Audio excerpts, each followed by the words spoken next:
ምኞት ያለፈ ስልት እስረኛ የመሆን ምኞት ትናንትና ሻዕቢያና ወያኔ ከሱዳን ጋር ተባብረው ደርግን ጥለዋል አሁንም እንደዛ ተባብረን እንጥላለን የሚል ምኞት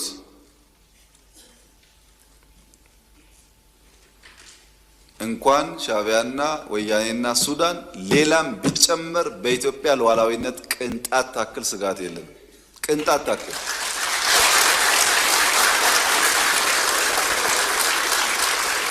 ያን ለመከላከል የሚያስችል ብቃት እየገነባን ያለነው ጊዜው ሲደርስ እንዳስፈላጊነቱ እንገልጻለን እኛ ስጋት የለብንም ሰዎች ባረጀ ባፈጀ ስልት ድሮ በሰራ ስልት አሁን ለመጠቀም መሞከር ጠቃሚ አይደለም ምክንያቱም ያኔ ስልቱ የሰራው በሸበጥ ጮፈሬ የላስቲክ ጫማ መሄድ የፈለገ መቅመል የፈለገ መራብ የፈለገ ቢገባውም ባይገባውም ወስቶ የተከተለ ኃይል ነበረ አሁን ግን 22 እና መገናኛ ህንጻ አስቀምጠህ እዛ በመቀመጥ አይሆንም ማለት ነው ተቀይሯል ጊዜው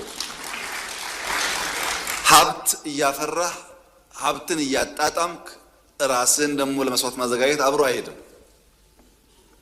አይሄድም አልፎበታልና ይሄ ምኞትም አይጠቅምም ቀደም ብየዋለሁ አሁን ደግሜ መናገር የምፈልገው የሚያስፈልገን ሰላም ነው የሚያስፈልገን ትብብር ነው የሚያስፈልገን አብረን መስራት ነው የሚያጓጉ ነገሮች አሉ ትግራይ ጦርነት እንዲፈጠር ሰፊ ፍላጎት አለ እንቢ ያልንበት ምክንያት ትርፍ የለውም ብለን አሁንም ለሰላም በራችን ክፍት ነው ለንግግር በራችን ክፍት ነው መወያየት የምንፈልገው ሰላም ማምጣት የምንፈልገው በእኛ በኩል ትተን ተጎርተን ለትግራይ ሰላም ከመጣ ፍላጎታችን እሱ ነው ግን አንድ ነገር ማወቅ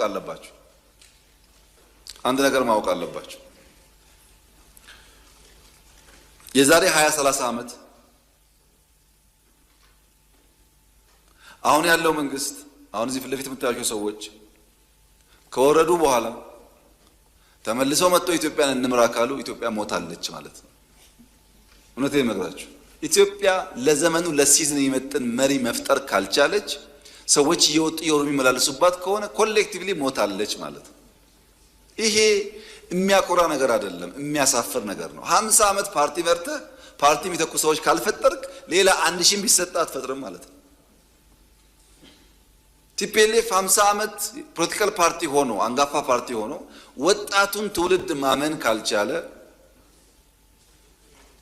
ኪሳራ በፍጹም አትጠብቁ ድልና ቲፒኤልኤፍ አራምባና ቆቦ ናቸው አትጠብቁ ለመሰላችሁ የሚያሳየው ነገር ኒው ብለድ ኒው ቶት ኒው ዳይሬክሽን የማይቀበል ፎርስ በነበረው ነገር የትም አይደርስም ያስ ቢሆን እኛ የምንፈልገው ሰላም ነው ከማንም ቢሆን መነጋገርና ሰላም ልማት ነው የምንፈልገው ከግጭት አናተርፍም አይጠቅመንም በተለይ ትግራይ አካባቢ የኛ ትልቁ ምኞት ባህር ዳር የምናየውን ጎንደር የምናየውን ጅማ የምናየውን አርባ ምንጭ የምናየውን የኮሪደር ዴቨሎፕመንት መቀሌ ማየት ነው ምኞታችን እሱ ከዚህ ውጭ ያለው ጉዳይ አይጠቅመንም አንፈልገውም የኛ ባንዳዎች የክራብ ሜንታሊቲ ያላቸው ክራብ ተጠላልፎ መውደቅ እንጂ ተያይዞ ማደግ አይችልም ተጠላልፎ መውደቅ ጠቃሚ አፕሮች አይደለም በእኛ ሀገር ብልህ ከራሱ ጠቢብ ግን ከሰው ይማራል ይባላል ጠቢብ መሆን እንኳን ባንችል ከኛው ስተት ተምረን እማናድግ ከሆነ አስቸጋሪ ነው የሚሆነው ባለፈው የፈጠርነውን ስተት መድገም የለብንም በቃን ግጭት አያስፈልገንም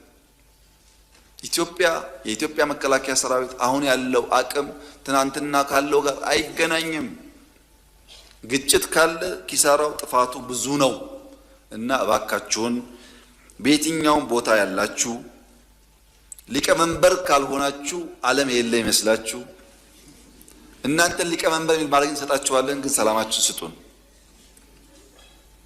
ይሄን መልእክቴ ነው ሁሉ ጊዜ እኔ ከሌለው እኔ ካልመራው እኔ ከሌለውበት ሁሉ ኪሳራ የሚል ሐሳቤ አደገኛ ስለሆነ እሱን ማድረቅ ያስፈልጋል በሁሉም ወገን ትግራይ ብቻ አይደለም ኦሮሚያም ይሰራል ይሄ እኔ ታግያለሁ እኔ 40 ዓመት ቆይቻለሁ፣ 50 ዓመት ቆይቻለሁ፣ እኔ ያለው የሚሉ ሰዎች ኦሮሚያ ውስጥም አሉ። እውነት ነው፣ ታግለዋል፣ አይካድም።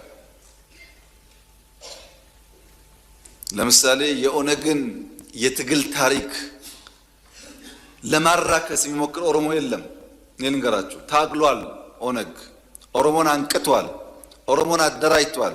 ምንም አይናቅም፣ ክብር ይገባዋል። ነገር ግን አሁን ያለው ዘመን አሁን ያለው የሊደርሺፕ አፕሮች ያኔ ከምናውቀው ጋር ይለያል።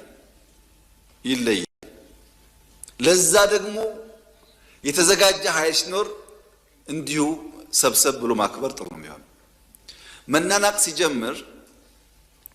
ሲጀምር ኒው ጄኔሬሽን ብቻ ለሚናቀው። ለምሳሌ በትግራይ አይታችሁ ከሆነ ታደሰ ወረደ ማለት እድሜውን በሙሉ ወይም ጻድቃን ማለት እድሜውን በሙሉ ትግራይ ታገለ ነው።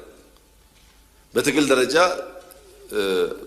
ደብረጽዮንና ታደሰ ወይም ጻድቃን እምብዛም አይለያዩም፣ አብረው ነበሩ። አንደኛው ጥሩ ሌላው መጥፎ ሊሆን አይችልም። ግን እየወደቅ ስትሄድ ልክ እንደ ውሃ ነው። እየወረቅ ስትሄድ መሽተት ትጀምራለህ። ማራከስ ከጎን ይጀምራል። ኦነግ ጋር ብትሄዱ እንደምታውቁት እኔና ጋሽ ዳውድ ኢብሳ ይለያያል እሳቢያችን። ግን ጋሽ ዳውድ ኢብሳ ጀግና ናቸው። ይሄንን ግን አልክድም። እኔ ላለፉት 40 ዓመታት ኮንሲስተንትሊ ለኦሮሞ ሕዝብ ታግለዋል፣ በችግር በመከራ ውስጥ። እኔ ጀግነታቸውን አምናለሁ። አብሮ የታገለው ግን አያምንም። የጋሽ ዳውድ ግሩፕ ጋሽ ሌንጮን ያራክሳል፣ የጋሽ ሌንጮ ግሩፕ ጋሽ ዳውድን ያራክሳል። ሁለቱም ግን ጀግኖች ናቸው። መራከስ አያስፈልግም፣ መማር ነው የሚያስፈልገው። ከድካማቸው ተምረን የበለጠ ሆነን መገኘት እንጂ አንዱን ማራከስ ዋጋ የለውም። ሲሚለርሊ ቲፒኤልኤፍ ትግራይ ህዝብ ያደረገው ተጋድሎ፣ የአማራ ታጋዮች ለአማራ ያደረጉት ተጋድሎ፣ የአፋር፣ የሶማሌ፣ የቤኒሻንጉል፣ የጋምቤላ ክብር ሊሰጠው ይገባል። ነቅተው ለማንቃት ሞክረዋል። ነገር ግን አሁን ዘመኑ ኤአይ ነው፣ ተላልፈናል። ብዙ መራራቆች ስላሉ አንድ ነገር እያሰቡ በአንድ ጊዜ በመስራት አይሆንም። ኦፕሬቲንግ ሲስተሙ በጣም ፈጣን ነው። ይህን አምኖ መቀበል የሚያስፈልግ ይመስለኛል። በእርግጠኝነት የምነግራችሁ ግን አምኖ መቀበል ካልቻሉ መቼም ማሸነፍ አይችሉም። መቼም ቲፒኤልኤፍ ምን ጥንካሬ ያለው በደንብ ትምህርት ተወስዶበታል፣ ጠቃሚ ስለሆነ። ኦነግ ምን ጥንካሬ ያለው ትምህርት ተወስዶበታል። ምን ስንፍናና ድካም አላቸው፣ ትምህርት ተወስዶበታል። እነሱም በተረጋጋ መንፈስ ያንን መማር ያስፈልጋቸዋል። ተከብረው ጥሩ ወላጅ ጥሩ ሽማግሌ የሆኑ መኖር ስለሚቻል ማለት ነው። አሁን በስተርጅና ብዙ አስፈላጊ አይደለም። የኢትዮጵያ ፖለቲካ ከእንግዲህ በኋላ አዛውንቶችን ለምክር እንጂ ለፖሊሲ መንጨት አትፈልግም። እውነቴን ነው፣ ምክር ብቻ ነው። ምክንያቱም ዓለም ተገለባብጣለች እና አሁን ያለችውን ዓለም እናንተ ለመገንዘብ በጣም ከባድ ስለሆነ አልፎ አልፎ ምክር ሲያስፈልግ ከሁሉም ሽማግሌዎች መስማት ጥሩ ነው። ማክበር ጥሩ ነው። ሲታመሙ ማሳከም ጥሩ ነው። ከሞቱም በክብር መቅበር ጥሩ ነው። ከዛ አልፎ ግን ፖሊሲ እንዲያመነጩ እኔም አልጠብቅም። ከኔና ከኔ በላይ ያላችሁም እርማችሁን አውጡ። ጊዜው እያለፈ ነው።